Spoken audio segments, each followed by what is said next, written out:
An optional one, actually, because you can actually just, like, run right past this guy.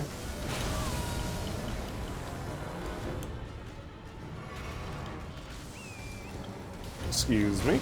Okay. I wonder if I can outrun that on horseback. Okay.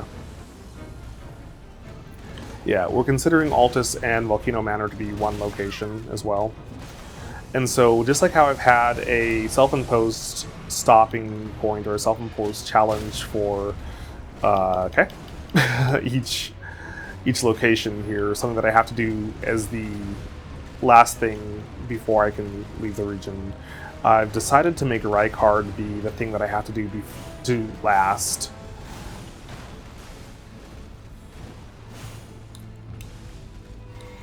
I don't like fighting the falling stars at the best of times, but this one in particular just always gives me the business. Okay, let me see if I can get the timing down. Too soon. I knew as soon as I pushed the button, I was like, too soon. I used to be decent at dodging that third strike.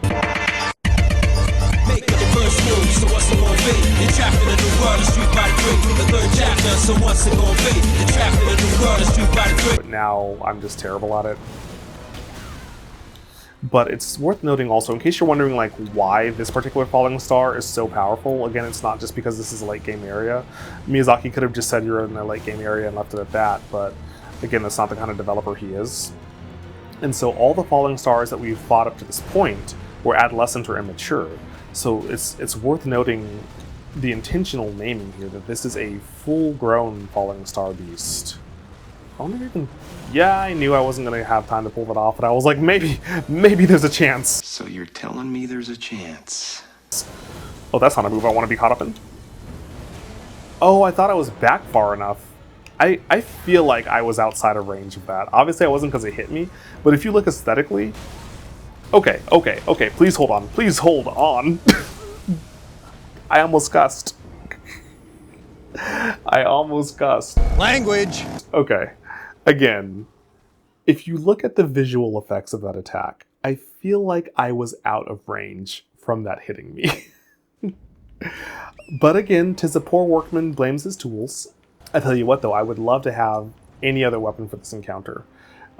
Because strike weapons just are not, or whatever weapons do slash damage are just not it for this boss. And you left. Come on! Oh, I missed. Oh, hi! That's not where I thought you were. Poor Torin's gotta be like, boss. Please get off the horse. I clicked L3 like 3 times. Why did I have this shield up? He wondered. Idiots! Behind you! What? Oh, hey, come off it. Really? Okay, that is my fault. That is my fault. I thought the attack was like whoosh, whoosh. I didn't realize the attack was whoosh, whoop. See, the problem with this build is that my backup weapon is also slash damage. I think, is it strike that's blunt? Yeah, my backup weapon is also slash damage. I mean, I could go and make the club better. Sword, make me better!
Okay, well that was a thing. For anybody who just doesn't want to deal with that fight, where's the drop-off point? You can actually just, like, run up and completely ignore the Falling Star Beast and just jump right off the side here. And Bob's your uncle. Let's just go on down the line here. Where am I going? I think I went the wrong way. Oh yeah, I completely ignored Volcano Manor. Alright, I'm going to go ahead and go back to Volcano Manor in this video just because I know if I don't, I'm going to forget to. You know what? I'm going to have faith in my memory. I will remember to go back. Let's go ahead. I want to get to 50 Vigor, and then we'll start pumping other stats again. So, alright. That's going to do it for this video. As always, this is Eugene, the author, saying you're awesome, be amazing, you already are. Take care, dreamers. And we're back. Let's see if we can't make things go by a little bit quicker here. So to start, we are going to go this way and say hi to another demi-human queen.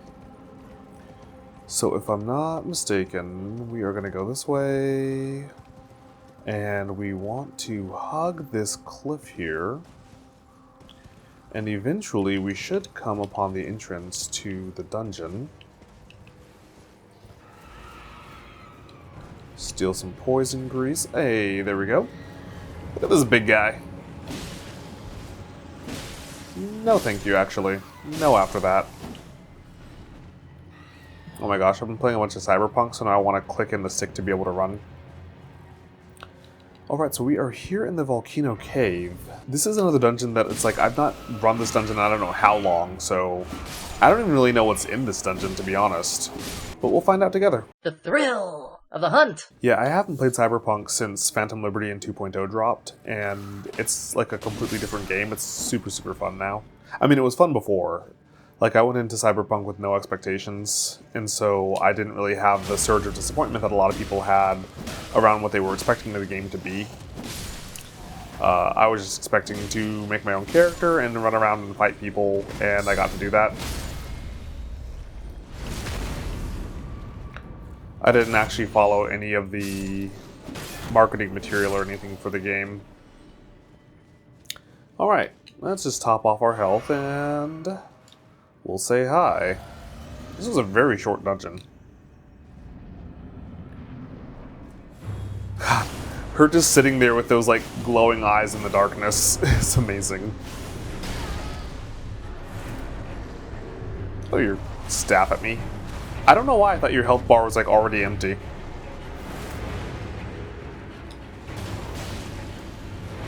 We're just gonna tank some hits and greed.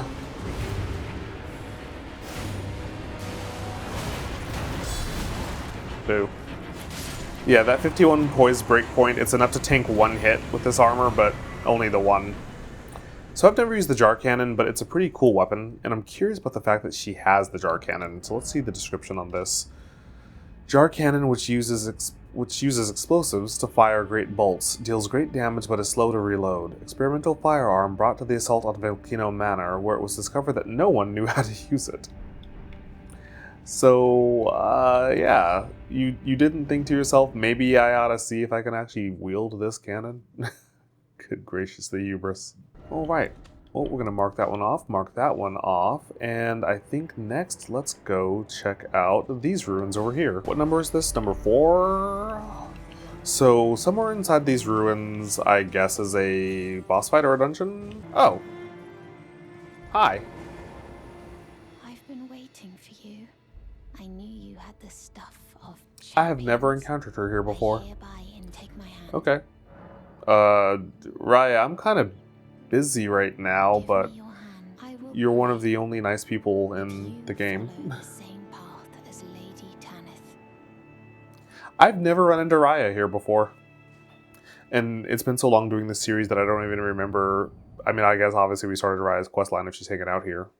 That's interesting.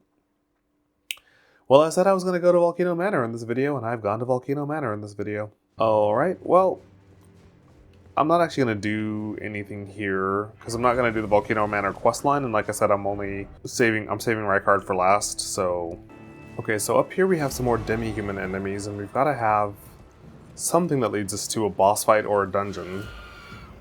Somewhere in this area. Ah, there it is. Okay. Well, I'm not even sure what boss fight this is. Let's find out. Oh, another demi-human queen. I mean, that figures since there's like a bajillion demi-humans that are just hanging out outside.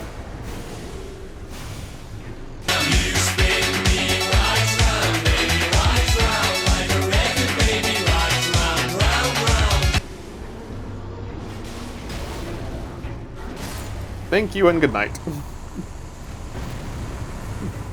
just like single-handedly decimating the royal family. Alright, and our reward for that is the Ritual Sword Talisman.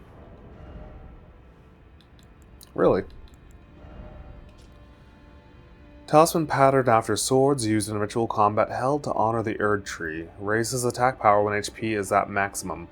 The practice had died out by the age of old King Consort Radagon, but remains of the arenas where ritual combat took place can still be found in every land.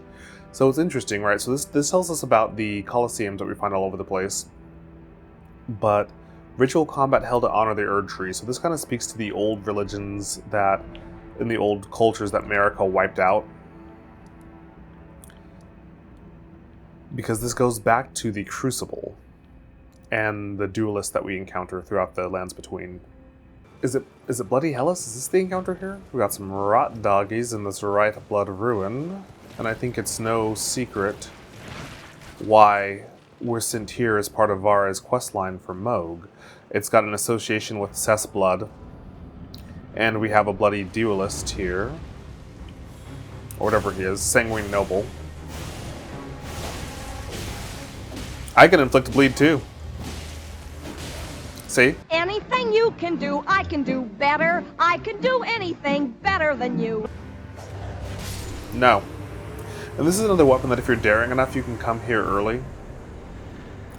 And it pairs really well with the Frost Rapier, it pairs well with the Antspur Dagger. Bloody Hellas is just such a fun weapon. Do I have the ability, do I have the stats for this weapon?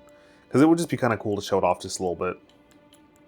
I didn't think so. It's kind of like an arcane dex weapon. But it's a really neat little... Maybe I can at least do the little dance. Equipment room! Now, girl! Do the dance! Ominous piercing sword with a winding blade, carried by noble servants of the Lord of Blood, designed to bore into flesh, causing severe blood loss at the wound. The extracted blood trickles gracefully down the length of the blade. So Dynas Finesse is a really fun lash of war, and as this describes here, these are kind of the nobility in Moog's new kingdom, his royal order that he wants to put together. But you've got this twirl and stab thing, which is just such a cool weapon. I don't like thrusting weapons, but Bloody Hellas is a lot of fun. But I wonder at the Sanguine Noble being stationed in this location here, because it kind of seems to imply that this is a place of some degree of import to Moog and his followers. So for our next encounter, we are going to ride on over this way. I wonder what that is. See if I can actually like get my angles right this time. Hey, alright, first try. Sacred Order, that's a fun Ash of War for faith builds actually, but we're kind of reaching the point where we're not going to bother with non-somber weapons anymore, so we don't really have a great use for it. Okay. Perfumer's Ruins. Where is the entrance to here? So this is cool, right? Like it's set up almost like a market, where you've got like an omen killer here, and you've got this perfumer kind of hanging out over here. But right, isn't it? Or it's set up like a research institution, right? And you can get some perfumer bottles here, and this is like this whole area is like an apothecary's aria, where these perfumers have set up shop here. And it's just such a neat little bit of ambient storytelling that we're just absolutely destroying now. I always forget where the entrance to the boss is here. I don't recall if it's like a hidden floor. You know what? Maybe we just maybe we just make this so that I can Not 3 times on the ceiling if you want me. explore in peace. What we don't do is throw. But let's just make it to where I can look around this place without having to deal with these guys. Now we can look around and try to find the entrance to the cave. Or boss room or whatever it is that we're looking for. Well, this looks promising. Hey, alright. Well, let's see what awaits us. Oh. Is there not like a boss fight here? I'm confused. I am confusion. You know what, actually? I think it's down here. Oh, there we go. Okay. Do I have enough stone sword keys? Seriously, though? Really, though? Okay, I'll be back. Oh, thank God. I was like, the run might be over, actually. Which I'm not sure I'd mind, because all bosses is taking so much longer than I anticipated. But... yeah, I was like, oh crap, I went to so many merchants and I couldn't find any more stone sword keys. I was like, oh no. What does one do if one physically can't complete the region lock run? Because for anybody who's just now tuning in, the whole deal here is that this is a region locked all bosses run, which means that I have to clear every single boss in a given region before I can go to the next region. Which is also why this is such a long series. If I were just doing like how fast could I beat the game, I can clear all of the base game in about 4.5 hours. But all bosses takes considerably more time. And especially all bosses region locked. So yeah, I was like, oh crap, what do I do if I don't have enough stone sword keys to actually enter every dungeon in the region? I had not really anticipated that being a problem. So yeah, I was hitting up every merchant that I had available to me, and I had bought all the stone sword keys from every one of those merchants. I only have one spare stone sword key right now, so we're going to see how this plays out.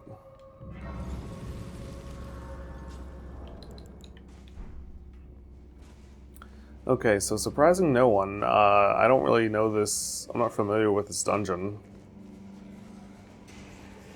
There's just so many locations that you just don't go to if you're not doing all bosses. Hello. So we have lots of. Oh, is this the one I'm thinking of? This one's really kind of obnoxious. Okay, where can I fall safely? I think I want to go here. Yeah, I think this is a dungeon that I was thinking of earlier in the game.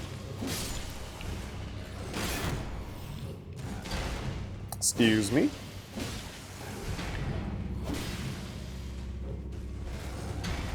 Excuse me. Let's just get my stamina back up here.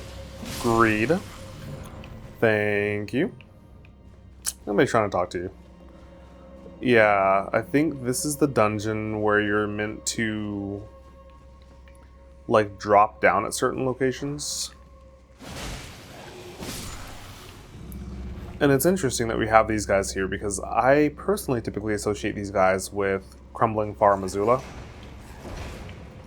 Yeah, see, like, this is where the boss encounter would be. I'm supposed to drop off somewhere, I think.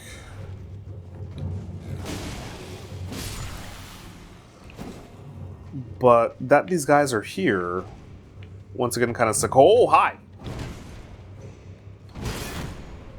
Well, you just kind of came out of nowhere, didn't you? Oh, I was hoping I could get off a charge attack before you could get me. Okay. That's quite enough. That's quite enough of that. That's quite enough of that. Enough is enough! I have had it with these monkey-fighting snakes on this Monday to Friday plane! Everybody strap in!